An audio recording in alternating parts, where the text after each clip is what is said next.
Hi, my name is Kathy Bokisson, Director of Development. I'm here today to share with you information about the Carriage House, which is located on the grounds of Spiegel Grove, behind the Hayes home and behind the Hayes Museum.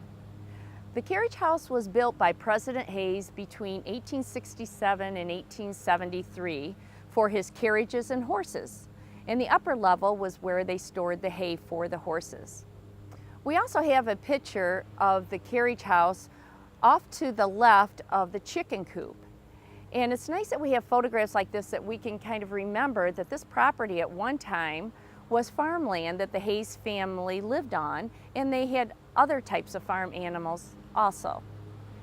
Later generations that lived in the Hayes home added on to the Carriage House to the north of it, and they added the garage doors and the windows, and they converted the upstairs to an apartment for their valets. In 1965, the Hayes family turned the Hayes home over to the state of Ohio. So at that time, the apartment upstairs was used for the buildings and grounds superintendent. The first one being Ralph Billows, who was formerly a driver for the Hayes family.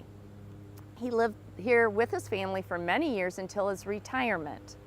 After his retirement, John Bell, who did work for Ralph Billows, then moved his family into the apartment, and he currently lives there today. Behind the Carriage House, off to the west of the property, you'll see the greenhouse. Take note that the stonework on the bottom matches the entrances into Spiegel Grove, where we have the White House gates.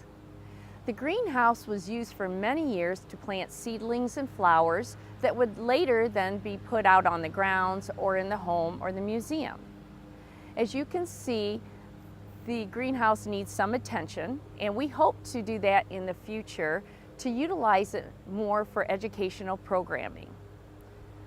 So we hope you get a chance to stop by Spiegel Grove soon and look at the Carriage House with a little bit more insight to what it was about.